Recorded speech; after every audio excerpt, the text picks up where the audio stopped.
Hello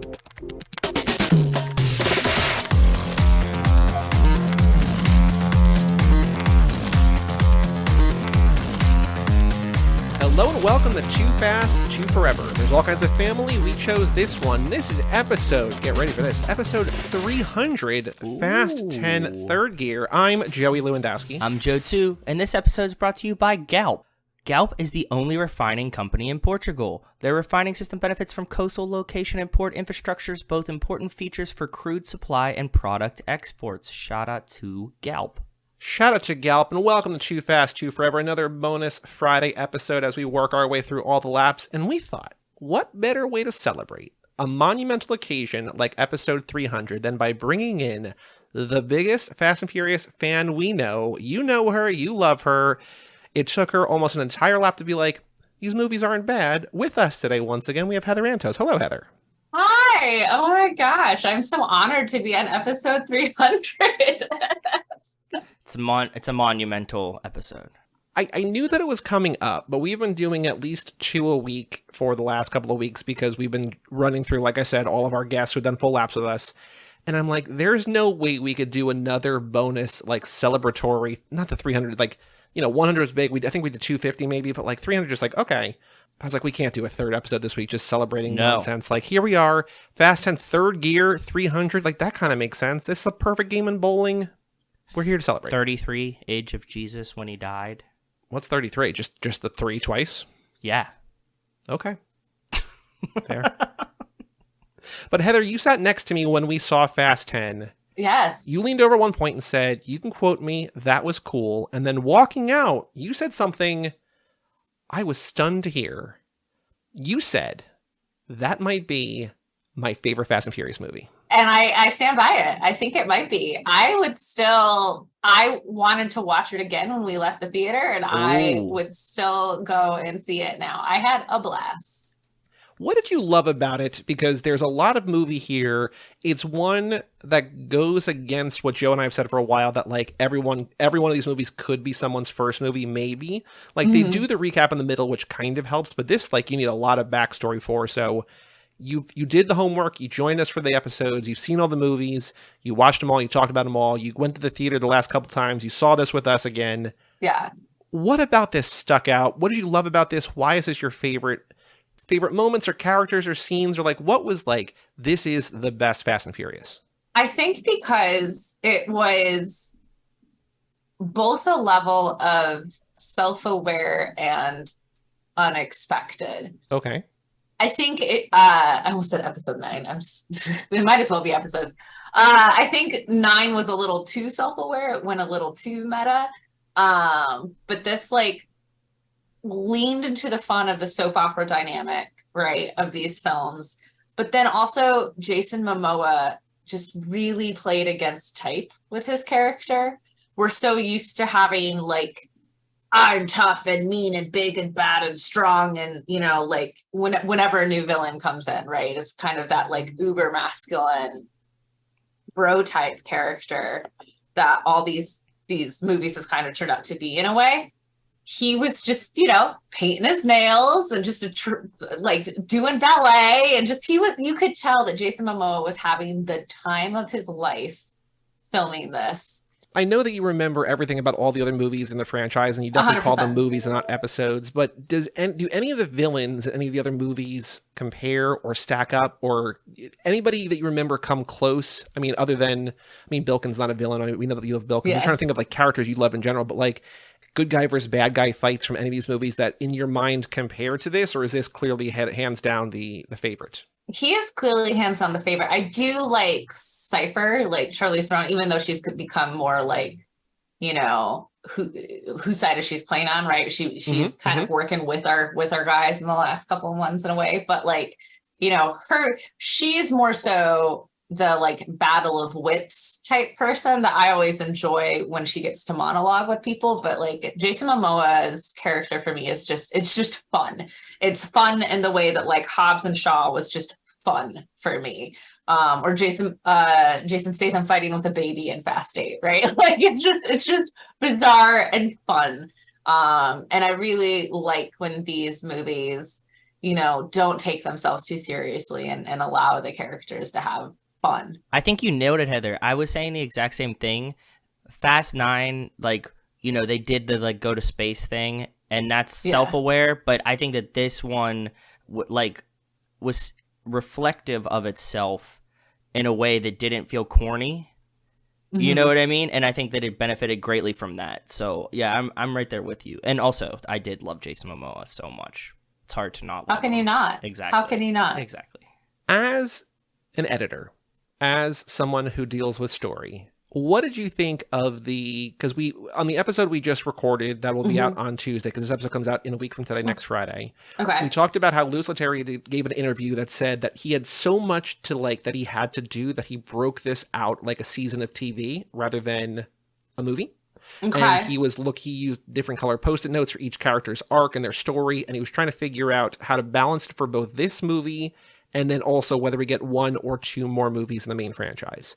So as someone who specifically deals with story and editing and structure, what did you think of the way this was presented? Do you think it could have been done better? Do you think, and then knowing it's a new director who comes in mid-production to replace Justin Lin, he's new to the franchise, he's got this huge task, $340 million budget, all this different stuff, expectations to the moon. What did you think of the final work, both for this movie as a movie and also, I guess, for the franchise, and also looking forward to the next 2 or 1 or whatever we wind up getting? Yeah. Well, that was interesting. I had no idea that Justin Lin left part way through the filming of all of this. Yeah, Vin kind of drove him a little crazy, and he's just like, I'm out. You didn't see this? Wow. You didn't see this Instagram post? Okay, so Heather, let me tilter you in here. Oh no. There was an Instagram Let show take you back. Yeah. So they're on set. They're getting ready to start filming. It's a couple days into filming. So this is early on. Okay. Yeah. And Vin has his Instagram up and he's recording a video. He's like, oh, we're here. We're on the set of Fast 10. It's going to be so sick. And he turns the camera and he's like, Justin, what do you think about this? And Justin's like,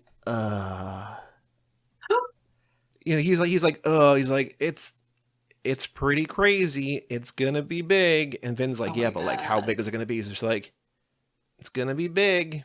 Oh my gosh. And then within a day or two, it's just Justin Lin leaves the set, production halts as they look for a new director, and then a week later they bring in Leterrier. So it was a thing. Wow. Yeah, I had not heard any of that. I'm not hip with the Fast 10. And that's not even into production, that's into shooting. They had already and so Leterrier came in, he rewrote the script on the plane to set. Whoa. Yeah, so it was a whole thing. So the fact that this kind of works at all is a minor miracle, but again, story editor brain, I'm sure you were you can't watch anything without thinking about it. What did you think of the work that was done here, both as a standalone and as a setup? Yeah, I mean, as a standalone, it is tough. You have I'm sure Jason Statham showing up, right, partially through, or Helen Mirren, right? Any of these characters that are showing up for just a little blip, everyone around you in the theater's reacting to them, I can imagine being a little lost outside of it's Jason Statham and Helen Mirren, and they're all A-list actors, right? We all recognize them. But so, yeah, on that, is it new viewer friendly? No, not really. Are any of these films? Most of them are not, I think kind of like MCU, right? When you get to the level of a 10, they're just well, either you're in it or you're not. Mm-hmm. I think just as as what it is for the franchise, it was really solid. The only issue that I had just from a storytelling perspective is the way it ended. Okay. It definitely ends, abruptly. And then, as I described it, it's you're going up the hill on a roller coaster. You're going up the hill. You're going up the hill. You're going up the hill. You're going up the hill. You crest the hill, and then they stop the ride. So we obviously, like you just said, we compare this a lot to the MCU because there's very few franchises this big, this expensive, this successful, this beloved, around the world. A lot of people love Infinity War. I do not love Infinity War because I don't think it works really as I think there's parts of it that are great, but I think it's hey, this is just we're going to get to Endgame, right? And I walked out of this I think there's a lot in here that I loved, but I don't know that this was a movie. And so yeah, as a casual or diehard fan of Fast and Furious as you are, the fact that we're waiting 2 years or more maybe between this and the next movie, is that that's okay? rough. That's tough, right? That's tough. I give this note a lot with writers actually when I work with them, and you're ending an arc, a volume, a book, right? And there's a way to give a conclusion while still alluding to more story. It's a mid-season finale versus a season finale, right? For sure. And this definitely ended as if, well, we're getting the next one next week, stay tuned.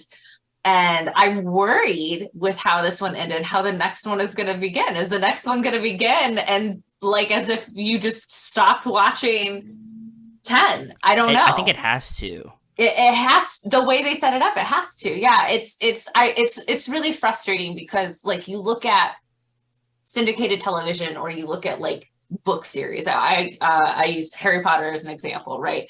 Every year of those books every book is a school year, and so they have like the first one is they what's up with Professor Quirrell and the Sorcerer's Stone and all of this stuff, and that ends, they resolve that, but Voldemort's still out there. You still know that there's more to come. And so had they like the family is Vin and his son have gotten someplace safe, but we know that Jason Momoa is still out there, like that would have been a more satisfactory resolution rather than this dam's about to blow up. Whoops.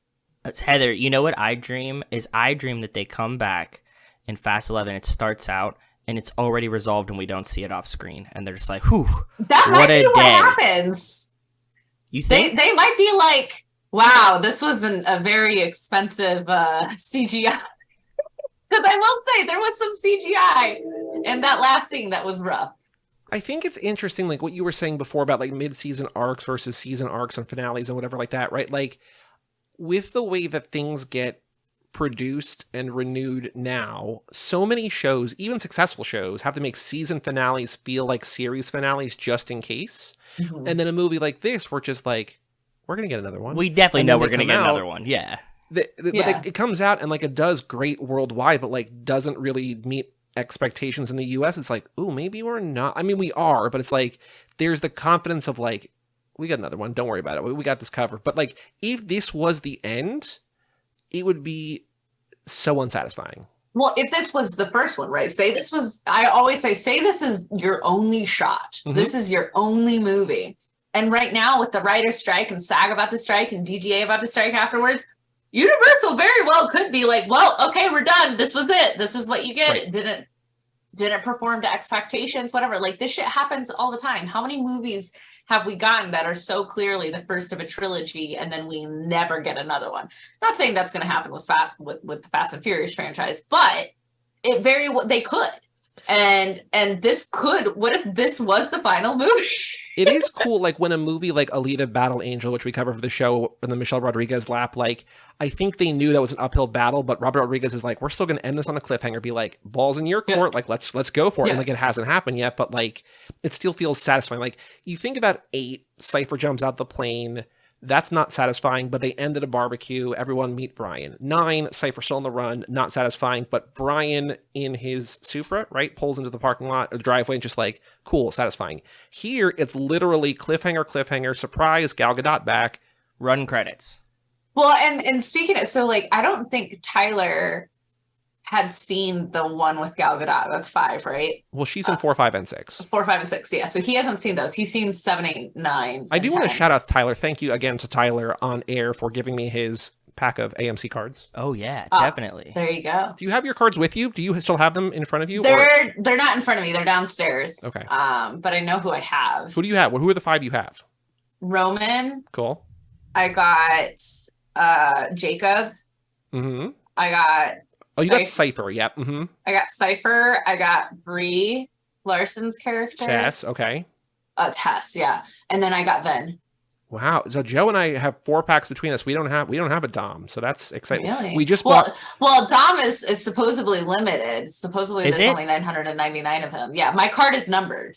Oh, we didn't know that. And none of the other cards are numbered. We bought 6 packs off eBay, so we hope to get 2 of those in there. But if not, I will send you my Dom. Well, I will be at your house in a couple of weeks for housewarming, yes, so yeah. I will, fun. I will pull off the world's greatest heist since Fast 5 and steal that card that you're willing to give. I didn't know that it was numbered. That's really cool. it makes sense to a certain extent, right? Yeah, it does. It Yeah, it's definitely numbered. does. Mine's like 202 of 999 or something like That's that. not that So- many.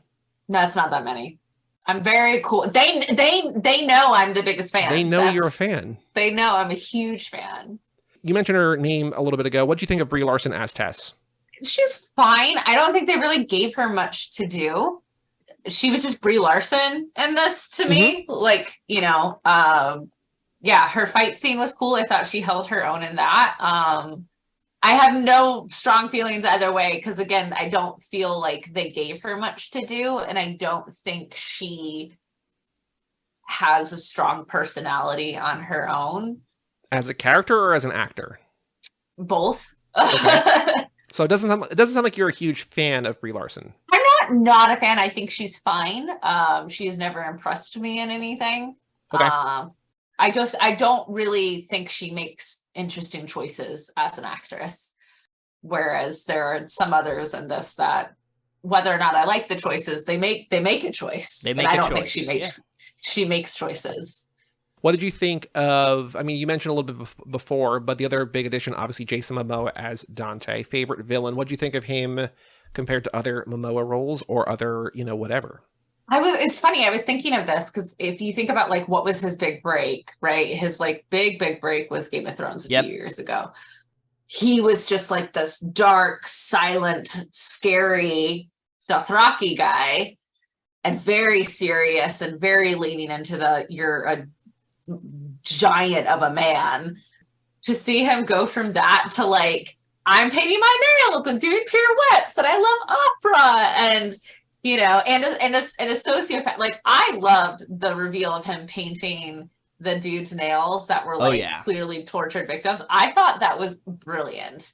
I think a lot of people will hate that. No, a lot of people love it. Out by it. From what we've heard so far, yeah, like everybody that's fans of the Fast and Furious were like, wow, that was really cool. That was a great moment. And that's the difference, right? I think a lot of that character was Momoa. I wouldn't be surprised if Momoa was like, no, I want to push against type. And what if I wore nail polish? And what if I, you know, did this? And you know, I think those are the interesting choices that you can make as an actor to really, you know, stand out. Whereas I feel like Brie Larson's character, she did nothing that made it unique to her and that you could plot any actress that they wouldn't have to spend nearly as much money on into that role.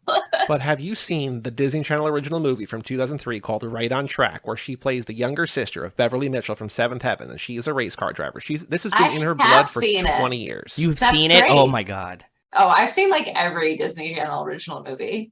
Yeah, Joe, you missed out. I mean, I was fine. I didn't miss anything. I just didn't watch them. There's a difference. Smart House, all-time classic. I just didn't watch. There's a lot of good movies. I remember what we were talking about before. You were talking about Tyler not having seen Gal Gadot. So we were talking about, yes. So the cliffhanger there doesn't really work for a casual fan. Yeah, he I remember he was just like, so Wonder Woman showed up. Like, yeah, and I'm like, yeah, basically Wonder Woman showed up to save the day. That's, you know, he's like, who's she? Like, what's she from? And I was like, well, technically she's like, we thought she was dead. And all of this, you know. It's Han's one true love. Right. She sacrificed herself for Han. And we thought Han was dead. So, you know, meant to be. Do you think that anybody at the end of this movie died? In this movie, I don't know. I didn't see a body. Thank you. You are right on brand. I mean, again, in working in comics, working, you know, doing Star Wars, Star Trek, like all of this stuff, the rule of thumb is you didn't see a body. And sometimes even with Star Wars, well, we saw a body, we saw it cut in half, we saw it fall down, and then we attached spider legs. So anything is possible. Yeah, that's what we were thinking too. Because like we came out of the theater and we were like talking about the movie, and then people started writing in. They were like, "Well, all those people died at the end," and we're like, "Who?" And we're like, "Oh, right. Yeah, no, we didn't even consider that they're possibly dead." So because we were like laughing, like as I was driving home with Rachel, I was like, "What if Gal shows up, but also it's the exact moment that Han just died again for the fourth time?" I mean, for me, like when Jacob blew himself up in the you know, the cannonball car or whatever, not for a second I was like, he's not dead. Like not for a second. Well, so we thought like that one, like that the story makes that out to be a hero sacrifice, that of all the ones, he is most likely to probably be dead because he's like, I'm going to try to basically die here to save you. The writing leads into it. Yes. But Sure. someone pointed out that like 5 minutes earlier, or not 5 minutes, like, you know, within half an hour earlier, he's talking to Baby Brian about how, like, you know, he used to be afraid to be in cars because his dad's car blew up, and like he always blamed himself. And it's just like, well, wouldn't he like do anything it took to like protect himself and prevent against that? Like if he's building this custom cannon car, like wouldn't it also be fireproof, right? So shout out to Rocket for that. It also just makes me want to like be a spoil sport and ruin the fun and just look up the information on John Cena's contract and see how many more He could belts also is be, contracted like for.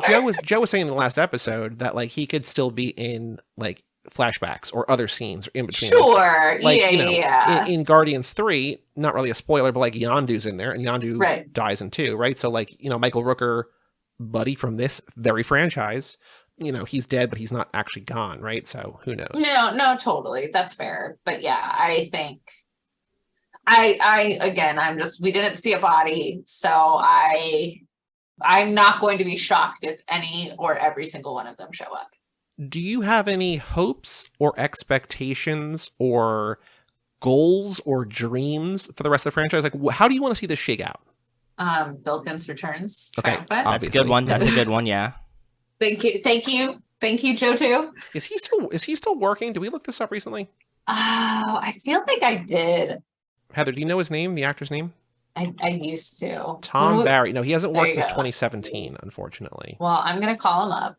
Have you gotten him on the pod? No, I think we reached We out. And I tried. don't remember if. Yeah. Yeah, You let me down. I know. I think maybe we got a response because I remember being like, "Ooh, I think Bilkins' agent responded to us or whatever." But, other than Bilkins coming back, what else do you want? I want the next movie, the full thing, to just be a barbecue. I think that would be, nice. Oh, that's a good thing to say, because I found a video today of Vin and Michelle Rodriguez and Jordana Brewster, and Vin sitting there and going, "We could have more movies. What about a Toretto only movie? And it's just us hanging out." And I'm like, There you go. There would be your full barbecue, Heather, right there. But that's what I mean. I was like, so we started Fast 10 with a barbecue. So I think 11 needs to just be a barbecue. And then 12 is like the rest of the movie. And then it ends with the barbecue. They're like, no, it'll be like Survivor. They're, because like they all survive, but then they're kind of like lost, and they're just like in Portugal, and it's just like them doing like a Naked and Afraid. I love this. I want Roman Tej doing Naked and Afraid. Yep, you just gave my dream for the next movie. Is Roman Tej doing Naked and Afraid. I think that would be hilarious. No, I want way more Statham, because we definitely did not get enough in this Fair, film. absolutely fair. I hope they bring his sister back. Yep. Because I was kind of shocked we didn't see her in this, honestly. But with Hobbs back, we that's what we were saying last night when we were doing the Fastlane episode. Like with Hobbs back now, you got Hobbs, Statham, and presumably Dante has, Queenie, Helen Mirren captured. This is the perfect time to bring Hattie in. I think that she's like really close. Like she's next up to be added for sure. I want Queenie to have like a badass, action beat, like almost like, I don't know, it just makes me think of Helen Mirren in Red, where she was just that badass sniper. She's like she's firing like machine guns and sniper rifles and stuff. Oh, so good. So good. That's all I want for her in this. And then I'm just very curious. I don't know about you guys, but like the tag at the end of the film with The Rock, like I was shocked to see that. I didn't realize, I thought he was done with these. So I'm just very, very curious as to what his involvement is in the subsequent films, but also like, will he be filming any scenes with Vin Diesel, or was the agreement to come back like, sure, I'll do it, but we will never be in the same space? Did you hear the backstory about how this happened, Miss Heather? I did. Do you think I did? No, that's what I was asking, because apparently it came out that Leterrier was like, I need The Rock back. So he sat down with The Rock and he's like, let me show you the movie first. It seems like 2 or 3 months ago, maybe. Like not a long Oh, long so time this ago. was super recent. Yeah. Mm-hmm. Yeah. Because apparently, as a quick aside, Joe, in December they screened it. Somebody wrote in an email. in December they showed it for test audiences, and Giselle was in there in the credits. That credit scene, the submarine was in the credits, but there's no Rock. So like that was in December, so 5-6 months ago, whatever. But the Leterrier thing, the Rock thing is newer. Keep going, Jam. Okay, so he sits him down with him, and he's like, I want you to just watch the movie. And then he tells him at the end, like, look, we need you back. And that's when they agreed to shoot the post-credit scene, or the mid-credit scene, and bring The Rock back. So yes, it was a newer thing. The movie was already done. He showed it to The Rock, sat down with him, and then was like, here, this is what you could be a part of. And then The Rock was like, you're right, you do need me to save this film. Well, The Rock was like, oh, the XFL flopped and I'm out of Black Adam. So yeah, I will take the dump truck of money you backed up to my house. That's for sure. Losing Black Adam for sure is probably a big influence, I'm sure. Yeah, no, for sure. It is amazing how much DC, like, there's not that much Marvel crossover here, but there's so much DC crossover because we have DC crossover. Wonder Woman, we have Aquaman, we have Black Aquamans. Adam. Remember, we figured out 2 Aquamans. Well, yeah, we have the TV 2 Aquaman. Yeah. We have Ratcatcher 2. We have Peacemaker. Yeah, I mean, look, that doesn't surprise me. The MCU, they're releasing how many films a year plus the TV shows? Like, those guys are busy. Brie Larson really wasn't in this that much. But yeah, all these DC guys, they're not busy doing crazy multiverse crossover films. Especially as they like rejuggle everything, right? Just like, well, we're all in flux, so yeah, I can swing by for a couple days. Yeah, we're all in flux. It's not that what did James Gunn say? It's not that they were fired. We just didn't hire them for these films. That's good. That's very presidential of him. He's not gonna win. Wrong. Yeah. In the Office Space terms, they fixed the glitch.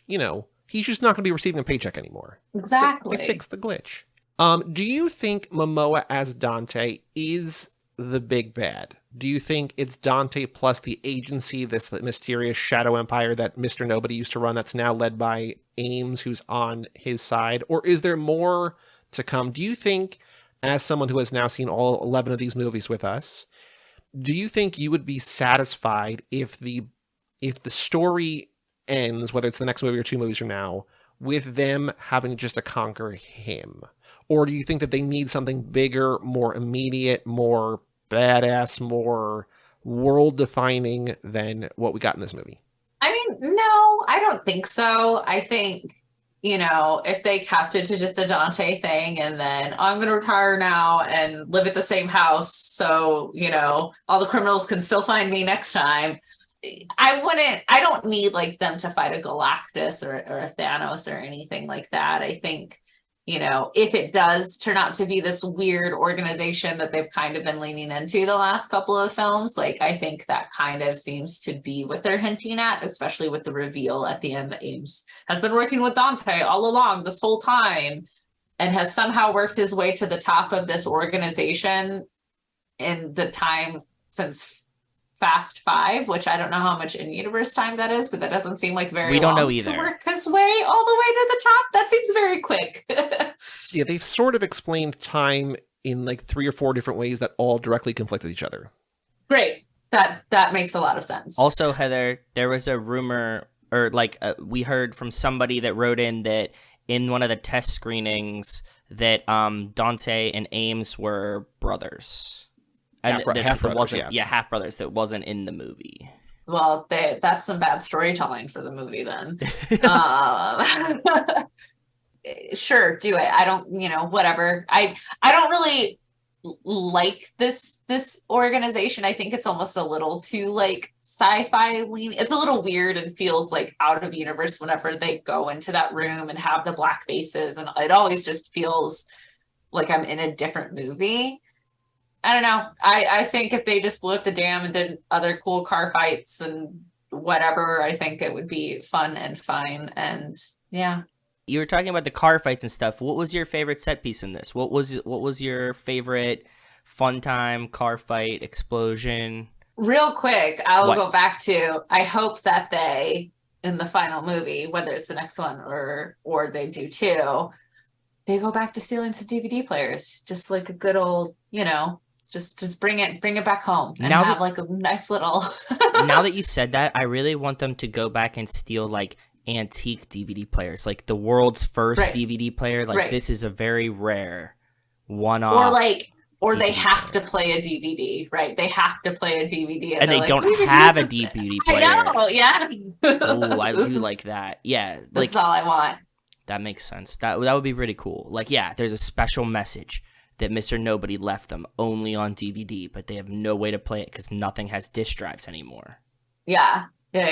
No, I think my favorite like fight action set piece of everything was the Cypher and Michelle Rodriguez in that like Antarctic surgical center where it's like the laser surgery, and I loved that so much because Tess was just like, you're gonna have to trust me, stabs you, sends her to this place, wakes up next to Cypher, and then just like no questions, no how are we gonna get out of this together, not even trying to, let's just immediately get in a fight, right, and make matters worse. And I thought that was a cool moment because I felt it was like, it definitely again played against what you thought would happen, and that was just a really badass fight scene. Like they really let those two women do some really cool stunts, and that was really fun. I will say that the moment you leaned over and said that was cool, you can quote me, that was cool, was the first Cypher fight, her against Yes. the 10 dudes. Yeah. And That was the really way that I cool, described though. it in our first spoiler-filled episode, I was just like, they realized finally that they finally realized that they have Atomic Blonde just around, that they could Yeah. like let her do like this badass, amazing action star, 'Cause like she's incredible. do work instead of sit at a desk. And they're like, oh yeah, let's have her be cool. Right. Yeah. No, letting her like do all the cool stunt work, and there's some really cool fight scenes. There's some really, really, really good fight scenes in this movie that I really enjoyed a lot. I think John Cena, his showing up in the house, when all the SWAT guys are there to take down Mia. To get her, and he just pops in and he's just like, sup? Like, I just thought that was great and hilarious. I couldn't remember if John Cena's character of Jacob was as John Cena in the previous film he was in. He was no. He was like very like serious and Yeah, like brooding. That's what I thought. I was like, oh, John Cena just decided to be John Cena in this film, which again, I liked and enjoyed and thought was super fun, but I couldn't remember. I was like, I don't think this is what he was like at all. no, he was not. And that's why it was like, so counter to that, he was sort of able to do that because the normal comic relief, we got Mike's opinion about this last week, the normal comic relief, Roman, was Right. basically like, you're a leader now. Yeah. You have to be serious. You have to be in charge. And so they're like, we need someone to like break the ice and be a little bit goofy. And so John Cena can fill that role. But what did you think of Roman as team leader? Well, he kind of screwed up because he got him a mission that got him all into this mess. It wasn't solely Roman's fault, though. It wasn't solely it wasn't solely on him. But he did find that mission. No, I think he did a good job on his first day out, and you're never going to get them all right, and you're probably going to fall on your face many times when you're starting out, and boy did he. Yeah, I don't know, he is hard to take seriously as a character, and that's on purpose, right? Especially having been the whiny stick up his ass comedic role in the past several films. But I don't know, as much as I'm not a huge fan of Dominic or Ben, if it came to picking between Dominic or Roman, I'd still probably go with Dominic's team. A little bit more confident, a little bit more skilled, a little bit more experienced, maybe. Yeah. No, he's better in a triage moment, I think. Now, aside from the absolute and incomprehensible lack of Bilkins, was there anything about this movie you did not like? I mean, the end for sure. Like the super abrupt, we're done now. Figure out what happens next time. That one was just weird. It was just really, really weird. I can't remember the last time, or if ever, I've sat in a movie that just kind of like ended mid-scene. And then I think the big opening action piece where we've got the rolling bomb in the Vatican went on like 10 minutes too long for me. Like that was a very, very, very long scene. And I think just for me was really hard to buy. Like, so this thing has dropped 1 million stories, is rolling downstairs, it's on fire, it's got this, and it hasn't blown up yet. For being a bomb, it was pretty indestructible. Right. That was pretty curious to me too when I was watching it. I agree. By definition, bombs have one job, to blow up, and this one, not very good at it until the end. No, not very good until they wanted it to, right? I also have no Very idea really how convenient. bombs work. Like, when I saw it was on fire, I'm like, is it supposed to be on fire? Because it does No. feel like... Yeah. That would No. probably cause the explosion, bud. Well, it depends. Yeah, it depends on the type of bomb it is. But like, if it's the thing for me is if it is dropping and dropping and dropping and rolling, right? Usually a bomb is there's a fuse of some kind that needs to connect or some chemicals that need to react with one another. And they're usually not kept that far apart. I suppose you could say, well, the inside of the bomb was like a maze and it had, it was a timed thing. It had to roll around and all these things and the gravity and reasons. Sure. I don't know. Just that all of that was very hard to realistically buy. I mean, Heather, the last movie, they took a Fiero to outer space. Well, I didn't believe that either. So, well, just like I did never believe that Lucas Black was in high school. Also true. Also very, very true. Actually, on that note, so I found... So Polygon.com, a video game website, loves also surfing for clickbait. And they have been posting about a dozen Tears of the Kingdom posts a day. Like, here's how to beat this temple. Here's how to get this item, whatever. But they've also, for the last week or two, been posting a lot of Fast 10 stuff. So I've saved this article. You mentioned Lucas Black. I think it'll be a nice transition point. They said, the name of the article is, everyone in the Fast and Furious family has 2 key traits. The Fast 10 cast is vast, but not very complicated. So I want you to, Joe's not seen this list yet. I Nope, want I you haven't. to, I'm going to give a character name, and I want you guys to guess what, and this is kind of a little bit clickbaity, a little bit making fun of the franchise, a little bit just kind of like a dumb listicle article. So like, think kind of dumb. Like, don't be like, Yeah. you don't be like, Dominic Toretto. Savior. Yeah, exactly. It's just like, think really broad in terms of like, if you're like, all right, Tyler, here's what you need to know about these characters. Here's who they are. Oh, see, I would rather you say you give the characteristics and we try and guess who the character is. Oh. It might No, be too because easy. it's too easy that way. Okay. Which I think is like why. So Can you give us one that's an example so we get a sense sure, of like, okay. So yeah. Dom is leader, has muscles. Okay. Okay, Perfect. okay, gotcha. So that's yeah, yeah. so that's what we're working with here. Okay, it's just Yeah. like he's in charge and he's big. Okay. Okay. Letty, what do you think? Because everybody has 2, remember? So what do you think Letty is? Do you each one? How about you each guess one? Tough. Okay. I would say the girlfriend. The Or girlfriend. yeah. Yep, and Joe. Tough. You're both kind of right. So number 1, Dom's wife. So Heather gets a Okay. point. Yeah. Actually, I'm gonna keep track of points. We'll see how you do. Okay. That works for me. Because this is so dumb that no matter who wins, we all lose. Yes. Oh, he's getting the paper. This just got real. I rearranged everything, so I was trying to figure out where my things are. Okay, so Heather gets a point. Hey, wait, it was D- and what was Dom's the other wife. one? And Yeah, I you said said tough. Dom's We wife. don't know the results yet. Oh, we don't know yet. Oh, okay. Joe, I'm going to give you half a point here because the number 2 one they have is mean, in parentheses, complimentary. So it's not tough, but it's like she's rough, but like it's a good thing. So I'm going to give you half credit. If That's okay. fair. Okay. We're calling her mean, but like not in a mean way. We're in a nice way. She's mean, but in a nice way. We can't call her Okay. a bitch on the internet anymore. So this is Okay. what we got. Han has 2, and then he also has a bonus trait here. Hair. So you say hair, okay? Cool. Number 1, cool. Okay. Hair not here should be. Number 2 is hungry.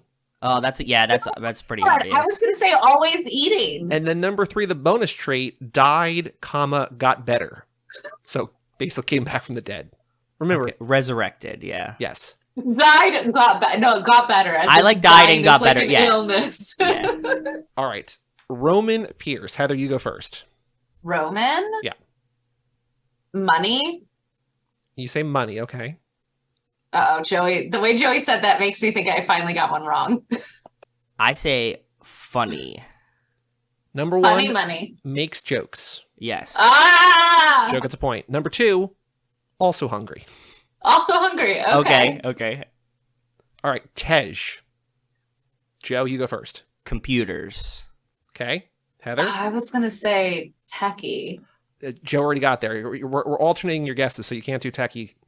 I mean, I can. You can. You can, I guess. It's boring if you do, but you can. Right. I'll let you do techie because I don't really agree with the second one. Okay. Number one is does computers. So you both Yeah. get a point. He There- does I should get computers. 0.5 more points because I got literally the word computers. Yeah, Joe And gets 1.5 Heather said there. techie. Thank you. Okay. Then I get more points for cool. You didn't say cool. You said, No, for Han. oh, you did say cool for Han. Yeah, Heather gets 1.5 for cool. Okay. Okay. Number two for Tej, they say hates Roman. Like, it's not hates Roman. It's like brotherly with Roman, right? I Like, agree. it's not. Yeah, he Okay. doesn't hate Roman. I don't like that one. Okay. Ramsey. Heather, you go first. Does computers. Joe? I would say, like I'm thinking of something like pretty or Oh. like fawned over, something along these lines. Okay. Heather, what were you going to say? I was going to say British. So number one also does computers, so Heather gets 1.5. The other one, it's true. I don't know that this is like, again, it's not the best one, but has no last name. So like, you were in the ballpark, Joe. You were like, it's the whole like, what's my last name thing, like the whole The fawned girlfriend over. thing, yeah. You were in the ballpark, but it's not close enough. All Okay, right. good. Elena, Joe. If you're describing Elena, how do you describe Elena? Dobbs' baby mama. Okay, Heather. Oh. She's dead. She's a dead one, right? You both get a Hard point. Yeah. Elena is Dom's ex, so important, baby mama, right? Yep. Died, but didn't get better. Okay. Nice. That's really good summation. She used to be with Dom. She died. She's not back. She didn't get better. She did not recover from death. Little B, baby B. Heather, how would you describe Little B? Somehow, surprisingly, still has two. Adorable. Dom's son. Dom and Elena's son. Yep. Joe gets a point. Yeah. Adorable. So I'm going to give Heather half a point because the second one here, not incorrect. Spunky little guy. Spunky little guy, he is. Spunky little guy. Yeah. I'm gonna say that's that's in the ballpark of adorable. So half a point for Heather. All right, this is the last one in the main family, and then there's about 6 or 7 more in the extended family. So the last one in the main family, Mia. How would you describe Mia, Joe? Dom's sister. Okay. Ryan's girlfriend, wife. Ooh, so Joe gets. So I'm gonna give you. You got it spot on, Joe, but I'm not. If the relation is gonna give you 1 point. Dom's sister, number 1. That's yes. Number 2, I'm gonna give Heather another half a point because this is a very interesting way to describe her. Brian Standen. That Paul's not around anymore. I don't think There's that's his true, Connor. though. I don't think that's It's not true. It's not true because she was never. That would imply that she wasn't a part of it when It started. he was there. And Yeah. also that she has anything to do near as much as Brian did at any point, including now. I feel so bad for her that ever since like Paul died, that she's just like, oh, well, you're just home with Paul, right? Like that's just kind of her. She gets you get one cool action scene a movie, but that's really it. I will say, on the topic of Jordana Brewster, out next week, maybe in theaters, maybe on streaming. She's the star of a new movie called Simulant, along with Simu Liu and Sam Worthington and Robbie Stimulant? Amell. So It's called Wow. Stimulant? Simulant, Simulant. Oh. So shout out to Okay. her. But yeah, Heather, like that was my whole thing. Like I love like Mia's maybe my favorite character, and Yeah. the fact that she's just like, hey, I'm babysitting, and then Jacob takes baby B, and then we never see her again. I'm just like, It's just Let's go. every single movie, she just gets the short end of the stick. What if they're because- just plotting on us with this one, Joey? Now that you said that, because she's like the only one that's like really, really safe, right? Like maybe we start the next movie and she saves everyone, and it's Mia. That's what I was saying. I changed my hope. My hope is that Mia's the fucking badass for the rest of this, and she's that would be great because I think she has gotten the short. And who knows? She might be like, yeah, I really don't. Like I'll show up. I really don't want to do much. Like she's actually a mom. Like she's like a mom in real life, and she just like wants to hang out with her kids. So which is totally fine if that's what she wants. I don't begrudge her, but it really does come across like watching these films that she's her role is forever the girlfriend, right? And that is just your role. And now that Paul Walker's dead, sorry, we don't have space for you. I would also be okay if she's on the submarine. Yeah. I would rather have her save the day, but if Giselle lets them in and then she's just there and she's like running shit down there. Yeah, what if she was like the Green Ranger and she played the flute and that's why the submarine came up? You know what I mean? Like when you call the dino out of the water, just like that. Just like that. But and she uses the Green Ranger's flute too. Okay. After round 1, the main family, Heather up 7-6. Cool. Okay, it's close though. There's another 8. And this is because these are the extended family, and they got a little silly with these. Double bonus points round. Are double. Points are double. That's what I was assuming. Go ahead. So there's 8 left, so it's anybody's game. You're basically tied. Heather's up 1. But first, Lucas, Rebecca, Hobbs. Luke Hobbs. Joe, you're trailing. You go first in Double Jeopardy. How would you describe Luke Hobbs? Also muscles. I was going to say that. Yeah. All right. The points are double, but you each get half credit, so you each get one full point. Number 1 is The Rock, which, like this is, again, keep in mind, like things get dumber here, okay? Okay. Is The Rock. Number 2 has cop muscles. So it's not just muscles. That was going to be my second was he's a cop. Yeah. Okay. That's so amazing. You both get half credit, but it's double points, so you get 1 full point. Heather, you go first here. Deckard Shaw. Deckard Shaw. Punches stuff. Okay. I'm debating between bald and angry. I'm going to go bald. Heather's going to get another half point, which means she gets or half credit, full point. Does Kung Fu, so punches stuff in the ballpark. Yeah. Okay. Speaks Cockney. Oh. I don't think he does. No, he doesn't. Not at all. Again. There's like one scene, I think, where he translates something Cockney in one of the movies. But yeah, he doesn't speak Cockney. So that's just incorrect. Not dumber, incorrect. Queenie Shaw. Joe, if you're describing Queenie, how would you describe Queenie? Deckard's mom. Okay. Yeah, that's what I was going to say. In the rules you made up, you can go with it if you want, or you can go with a different one. Also speaks Cockney. Are you going with also speaks Cockney? I would say also speaks Cockney. Number 1, Deckard's crime boss mom. So Joe, you get like that's full half. Credit. I think the crime boss is like, it's not just Deckard's mom; she's also in crime. So I'm gonna give you 1.5 here. That's fair. Number 2 for her, hits on Dom, which is pretty good. That's pretty good. That's a good one. I did like hits on Dom. That's good. All right, Heather. Okay. Giselle, Gal Gadot. Dies but got better. There is a bonus trait here, so there's 2 plus a bonus trait. So she says dies but got better. This was published before the movie. Oh, okay. Dies. Okay. Joe. Han's girlfriend. Number 1 kicks ass, which is fair of everybody, but kicks ass, sure. Number 2 is into Han, so Joe gets full credit there. Yeah. And the bonus trait also dead, so Heather gets full points there too. Cool. Okay, perfect. I like this game. I thought you would. I've had this saved for like 3 weeks. I'm just like, I know exactly the episode to do this on. I appreciate you. This is so fun. Jacob Toretto. Joe? Jacob Toretto. I gotta go Dom's brother. Dom and Mia's brother, both. Okay. John Cena. Oh, good one. Yeah. Heather gets full credit. Looks like John Cena. Looks like you John can't Cena. though. That's in that because you don't see him. That's true. All right, Heather. I'm gonna dock you half a point. You get 1.5 points. To be fair, John Cena follows me on Twitter. That's pretty awesome. He follows like 100,000 people, but not too fast. It's so frustrating. Like, I don't want him to follow me. I want him to follow the thing that he should be following. I love, he follows me, but I did not follow him back. Barack Obama follows me. That's very cool. Because he was team follow back for like a weekend. I'm just like, Yeah. sure.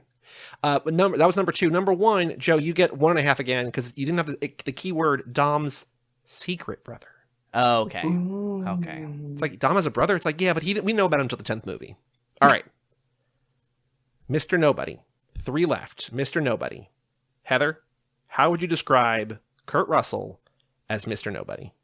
I'm going to say Kurt Russell. Okay. Joe? Likes Belgian ale. Ooh, so close. That's Number 1, good. boss of all government, which is Boss of all government. Okay. pretty fair. Number 2, Joe, you're in the ballpark. I'm going to give you like quarter credit, which is half point. Knows we like Corona. Like, you got the beer thing right, but you got the right angle. Why would they That's write it good. from the negative perspective like that? I also So don't know. fucking I don't know why stupid. we're involved. Not knows Yeah, the family. like, Knows why are like we? Corona. 2 more. Cypher. Charlize Theron. Joe, if you're describing Cypher, how would you describe Cypher? Hair hacker. I'm gonna go. Has different hairs. Okay. We all have different hairs. No, but she has radically different hairs. She does. I'm going to go, does computers. Does computers. Full credit. 2 points. Okay. Number 2. Villain no one can get rid of. That sucks. That's just a shitty one. They should have went with has different hairs. They should have used mine. I should have written this article. Go ahead. There's Write one your left, own. and we're gonna make this last one Final Jeopardy. Okay. Okay. Okay. I bet So I'm all my gonna give you the- points. Go ahead. I'm gonna give you the points. Hold on. So Heather right now is at 14.5. Okay. Okay. Heather, if you want to text me your bid, I'll let you know. I'll let you know the era. How about that? Okay. Okay. So one of our listeners, Reaction Rocket, tweeted a thing. What's your favorite era in the Fast and Furious? Oh, I like that. Is Okay, it the good. car era, so the first 3, so 1, 2, and Tokyo Drift? Is it the heist era, which is 4, 5, and 6? Or is it the agency era, which is 7 through 10, and we'll also include Hobbs and Shaw in there, okay? Okay. So, Joe, you have 12.5, okay? Okay. So you can message me, unless you want to just lock in publicly your bid. But if you want to Facebook message me your bid. We're going for the whole thing. 12 and a Okay. half. Go ahead. Send Either it. text me your bid, or you can just say it. A It's up to you. 10. You're going 10, okay. We'll go 10. Well, the era is car era. Okay, so Okay. either of you want to amend your bid. Nope. No. Although I do. Okay, this is the one thing I wanted to be secret. I want you both to give me your answers in secret. That's fine. I'm Okay. down with that. Message Yep. me your answers. Okay. Can we only one answer, One though? answer. One One answer answer. still? Okay. Final Jeopardy. Sean Boswell, as played by Lucas Black. How would you describe Sean Boswell? Do do do do do do do do do do do do do. Do do do do do do do do do do do do.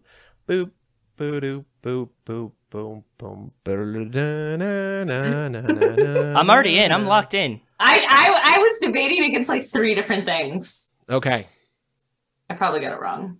Should I reveal your answers first, or should I reveal the right answers first? Do I our think I answers. revealed the right answers. I was going to say do our answers. Yeah, our Okay. answers. Joe, you had 12.5 points. You bid 12.5 points. You said, not a teenager, but he plays one. Heather, 14.5 points. You bid 10. You said, Southern accent. Joe got it. I wrote that one. And The first answer on this list, the guy from Tokyo Drift. Oh, okay. Number 2, knows Bow Wow. Damn. I win. Yes, Heather wins You with both 4 get points. it wrong. Heather wins 4.5 4.5 to points. 0. Yeah. Damn. Woo! Ours were so much I- better, Heather, by the way. Again, not a teenager, Yeah. although he plays one. That's Yeah. okay. Pretty good, though. Rigged. Excellent job, guys. That was really, really good. That was really fun. It was and a lot of fun. clearly we just established that I know Fast and Furious characters better than Joe does. Yes, you definitely did. I think I should replace him as co-host on this podcast. Yes. Finally, some diversity on this. Heather, serious question. Okay. If you replace Joe, and that means that every 3 weeks you have to watch a Fast and Furious movie, every 3 weeks you have to listen to us, you have to talk about Fast and Furious news, and every 3 weeks you have to watch a related movie, how many episodes would it take? And also, keep in mind, zero other work. You watch the thing, and then you come in here, and you talk about the thing. Mm-hmm. How long would that last before you quit? I mean, how long did I do it before? I did it for a long time. Yeah, but you had like the shine on you. Like you were like you could say no wrong. Here, you're under the criticism of like the everyday host. Joey, I'm a woman on the internet. That's true. You have That's a thick skin. very fair. So I don't give a shit about So criticism. you think you would do at least one full lap? Oh, easily. Okay. Easily. Joe, just putting that out there. If you ever quit, we got Heather. This is a binding contract. Take Joey. Go ahead. You want to deal with him? Fucking every week? Okay. Oh, yeah. you mean Heather who actually respects Google Calendar? Yeah, I'll take Heather. Yeah. No, I'm saying she's still gonna have to put up with you. That's I the know. real thing. I know. I'm just saying that our brains work similarly, which either means it would work very well Bad. or terribly. Or we would hate each other, yeah. Who knows? Or both. Or both. You just won the first ever Fast and Furious, Too Fast, Too Forever Jeopardy game sponsored by Polygon.com. What are you going to do next? Disney World? Something else? I think I'm going to go to a barbecue this weekend. Ooh. Oh, actually, serious question about Disney World. I'm assuming the answer is no, because That's a I think if great you had this kind answer. of money to throw around, we would know it. But did you ever stay, or did you know anybody who stayed at that Galaxy's, at like the $5,000 Star Wars hotel? That Yeah. they're canceling. Yeah. Yeah. I know of a ton of people who went there. Because I know Star Wars people, so I know a bunch of people that got to go there for free Sure. Yep. and do it, and they were like, "Oh, it's really great. I would never pay $5,000 to do it." And then one of my coworkers and good friends, he and his wife did it for like their anniversary, and he was like, "Yeah, it was 100% worth every penny." So here's a question, and this is not us saying, well, guess what's behind door number one. But if someone like, if someone's just like, hey, you've been so good, I want to give you like a really nice gift, and they got you that, would you love it, or would you like, ooh, I wish you spent the money on like literally anything else? I think the only way I would go is if someone else paid for me to do it. But if somebody So, did, you'd be like, that's a really cool idea, and you would. I'd be like, yeah, that's cool. Yeah, because even as like not a super Star Wars person, I would want to go. I would want to go I and see wanna and go, experience it. Yeah. Is it- I don't want to pay for it because like I don't think anything is worth that much money. Is it $5,000 for one night or 2 nights or something? It's a Two two nights. nights. Two Yeah, nights, it's a yeah. two It's nights. $5,000 for 2 nights. And that's not including like meals and shit. Like, you Well, I still- mean, if you're dropping that kind of money on just the hotel, like I think you have money for I have a meals and kind of stuff, right? question about this now that we're talking about it. Yeah. Do they have like dedicated it seemed to me like they had like dedicated actors that are like in on the oh thing. yeah. You are corralled. You are separated from the rest of the park. You are in your own, like you have an itinerary. Like those 2 days Are you know, dedicated to you. It's personal attention. it's you and your group. Like you're put in a group of like, other people, and like it's at 10 a.m. you do this, and at 12 p.m. you do this, and at 1 p.m. Like you're in a story, and it's like interactive theater almost. That's cool. And in that case, like I was thinking about it, like if it was just like $5,000 to stay in the room, but like they made it out and it kind of looked like there was like other participants like that are like hired and paid for and staff. And I was like, in that case, like I can see how it's $5,000 or $6,000 for 2 days, because like you have to like pay all these fucking people to be there. So like it makes sense. Yeah, you're pay- I totally get that. I think this was an idea that was made by billionaires that they thought millionaires would go to it, right? Yep. Like that's just kind of what it comes down to for me. I mean, I do think it's kind of obnoxiously priced, but at the same time, like I'm not going, but like I don't think that it shouldn't exist. Like if people have the money, Yeah, to I don't do have it, no like, I have no moral against this. Yeah. Like Cool. if you have the I think money it's to a cool do it, idea. you want to do it, fucking go for it, man. I don't give a Yeah, shit. I think it's super overpriced, and that they're like, yeah, we need to re-strategize how we're gonna operate this so it's profitable. Makes sense. Well, Heather, thank you so much for joining us. We have a couple emails, so the episode's not ending now, but we're going to let you go. But before you go, first of all, thank you for joining us. Second of all, Thank you always. what is going on in your life? What do you want to plug? Any new books you're working on? Anything else that people can look out for, find, read, watch, whatever? So the big one I'm going to talk about is I'm now working on all things Star Trek over at IDW, and we are doing the first ever in the 50 years that Star Trek Comics has been happening, our first ever Star Trek summer event. It's called Day of Blood. It's very exciting and very bloody. There are decapitations. Ooh. Not everyone makes it out alive. Wow. Oh. Is this an interactive hotel that you're staying at? That It nobody... is not. It's a Oh. comic book, but Okay. I will do a little humble brag that also I just got nominated for the first ever Eisner Award for Star Trek comics. For those who don't know, Eisners are like the Oscars of comics. Wow, look at That's you. awesome. Yeah. Winning So, Jeopardy, winning Eisner. Well, nominated for Eisners. Hopefully Nominated, winning Eisners. That'd be pretty cool. Yeah. So if anyone who's listening is eligible to vote in the Eisners, vote for me. Thanks. Bye. It would be funny if like you won the Eisners because everybody else bid more and everybody got it wrong. It's like, well, Heather wins by default, right? Like she did win, but like, all right. Story of my life. But Heather, thank you so very much. We really appreciate it. Thank you so much. And we'll see you in 2 years or whenever for Fast 11. Yes, let's do it. Cool. Thank you. Bye, Heather. Bye. Okay, Joe, we've got 4 emails, 3 pretty quick, and then 1 from fucking Wes. Oh, God. All right, so Lane emails in subject line, my kids. This is a continuation. This is now Yes, a because third they part. watched the second one. Yes. The convo with my daughter, he says, was almost word for... The reason I'm reading this is because they're Fast 10 related, and also we're not going to read emails for 3 weeks. I just want to get these in now, so if people are like... Of course, "Why are you reading yeah. emails?" No, yeah. The convo... Also, people, if you're out there questioning me, don't listen. Or whatever, I don't care. I'm not actually mad. The convo with my daughter was almost word for word what Joe 2 said. DVDs to space and saving the world. Then lots of questions about which movies letting Giselle die and return. I did say, oh snap, pretty loudly in the theater when Giselle popped out of the tub. And the dead puppet scene was the only time I had second thoughts about my kid being there, except for all the horror trailers that showed before the movie. He said we watched 10 and 1 on Friday, 2 and 4 on Saturday, and 5 and 6 on Sunday. Oh, so he's doing chronological order. Okay. Well, he says she wanted to skip 3 because Dom and Letty weren't in it, but at some point I put the Tokyo Drift soundtrack on in the car, and she wanted to see it because she loves the album. So we'll watch 3, 7, 8, and 9 this weekend. Awesome. In number 1, she said it looks like they're eating each other's faces when Brian and Mia made out. I loved it. Any more cute stuff from showing my kid a wholly inappropriate movie franchise, though I'll probably skip Hobbs and Shaw because there's more, quote, adult stuff, if I recall correctly. Keep up the great work, Lane. Thank you, sir. That's awesome. I hope she keeps enjoying them, and I don't think it's...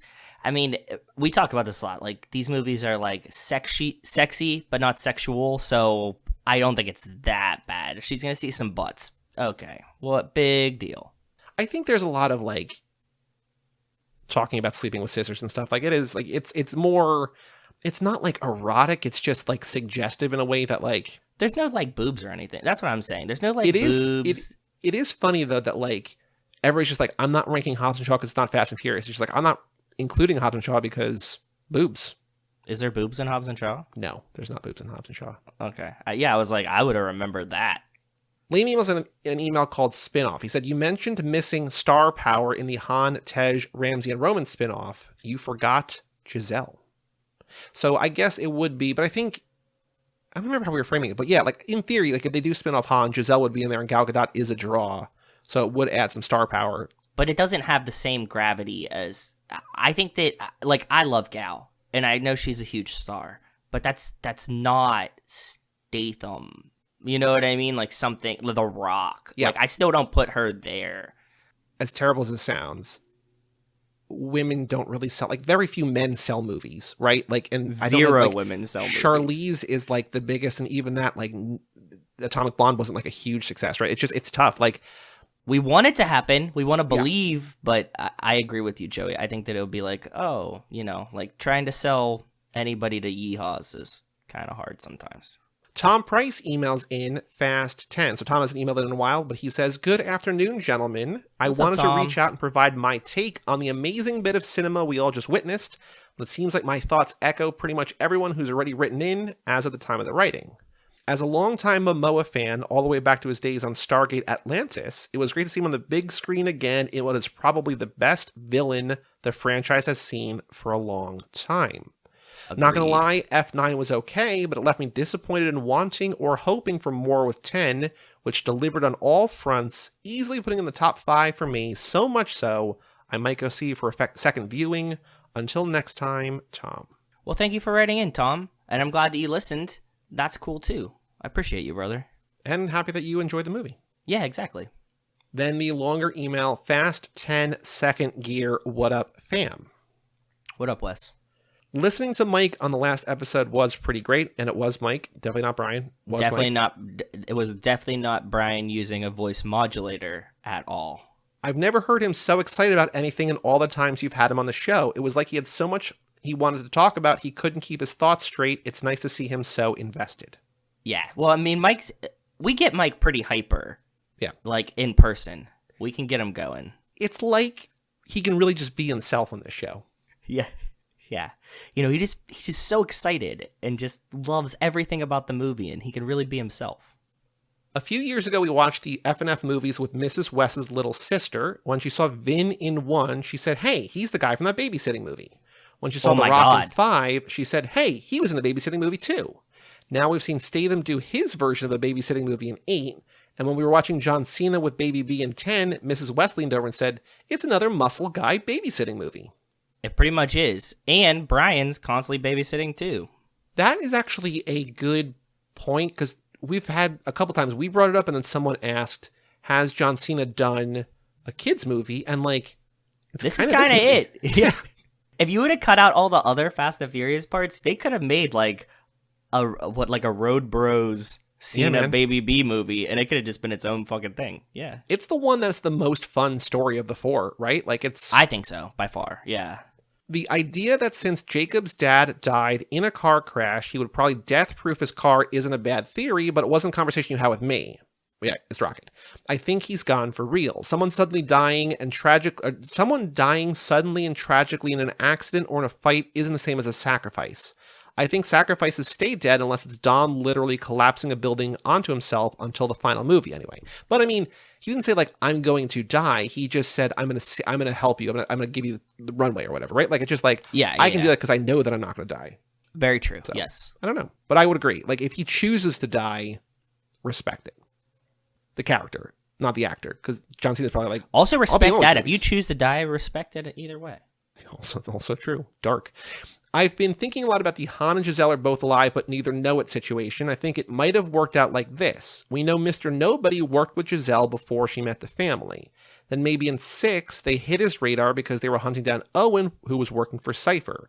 So Mr. Nobody swoops in, picks Giselle up off the runway, and she's stuck in a coma for years. Han thinks she's dead and goes to Tokyo, where Mr. Nobody makes contact when he needs an agent there, but doesn't mention Giselle because he's kind of a dick and doesn't want to give Han a reason to say no. Then when she wakes up after Han quote-unquote dies, he lets her think that Han really died in the crash. Or maybe she just woke up and hasn't had time to reconnect with anyone, but she knows Han is alive. Or maybe they both know the other's alive, but they don't tell anyone else, and Han's letting Roman and Tej set up his dating app to get them off his back and never intends to use it. I don't know. It could literally be anything. Giselle could be a clone for all we know, or an Etion cyber person. I think we've speculated that before, actually. Yes, I think we have too. We said bring her back as an Etion robot at some point in our incoherent ramblings, I think. As I'm reading through that, I'm just like, this is so complicated, but it's just like, it's right in line with like the dumb kind of like, yeah, I guess that works, that the actual franchise does. It's like, yeah, maybe. It would be really sick if they're just both like talking to each other on like Signal or something. They have like a secret app. They just like WhatsApp each other or something. Who knows? I mean, I think the issue that you don't address here that we mentioned once on a recent episode is I don't think it's crazy to think that Giselle survives jumping off as she sacrifices herself for Han. I think it's crazy to think that Han does not check 26 miles of runway for her body. Giselle. Or like, you know, like we had Elena kind of still trying to like live out her husband. Like, I don't think Han would give up on the idea that, like, he still loves Giselle. And I think the giving up, like, looking for her, quote unquote, is giving up on her and the love he has for her. Yeah, I agree. I don't know. It's a tough situation, but I'm sure we'll get a half-assed explanation that we, like, kind of agree with and like, all right, yeah, sure, in the next one, right? So yeah, and then they're like, cool action sequence. And you're like, yeah, that works. The longer the series goes on, writes Wes, the more okay I am with the idea of Brian cameo in a movie. I don't want them putting him in a whole movie or doing big set pieces with him, but the more films we get since he's died, the weirder it feels to never see him again, especially when Mia is around and I want her to continue being involved. I love the F9 ending with his car pulling up, but now I think it would be fine to just have him in the background at the table drinking a beer as a reminder he's around. Then you can make whatever excuses as to why he's not going on missions anymore. That's fair. I think that's kind of what we came to, too. Remember when we were like, when we get to the end game thing, like we could see him pull up and be in the car, but like just not be like a main character, fully back, full screen time, whatever. But like, yes, I'm coming around on it too, Wes, that we could get a cameo and then just be like, yeah, he was dicking off, whatever. I think we talked about that a little bit in the Fastlane episode that we just put out like an hour ago. Like I spent the time editing it, went right into this recording, so Wes didn't have a chance to listen to that yet. He sent this before that, but I think we talked about that a little bit more there. But yeah, like he can be around, just like not like the Brian movie or whatever. Exactly. I think justice for Han was never going to happen when you had so many creators involved. I agree with Mike that justice was for the fans because we felt betrayed for the family inviting Shaw in after 8, but it was also for Justin Lin. He talked about how after he saw 8, he felt like they had completely disrespected this character he created, and people loved enough that they essentially brought him back from the dead by rewriting the timeline. I think he was really trying to set up something with the 9 mid-credit scene, and I want to know what he had in mind when he thought he would be directing 10 that would be satisfying.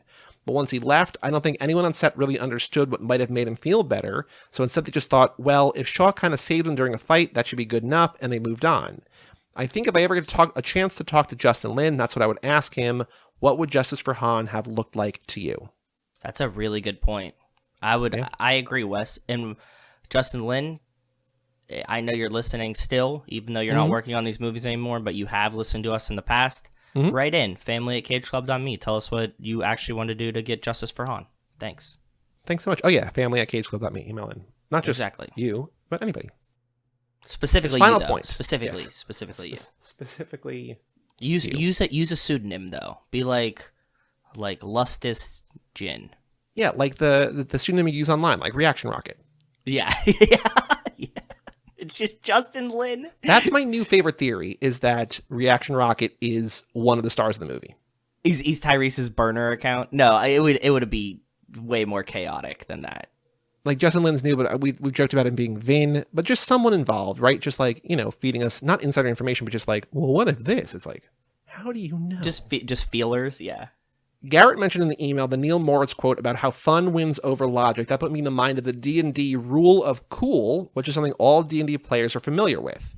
It makes it applicable to Vin and these movies. In D&D, there are rules for just about any encounter or action a character might want to take. If you want to be a real jerk DM, Dungeon Master, you can stick strictly to the rules as written, but most good DMs will fudge things or completely disregard rules to allow players to attempt something cool and exciting.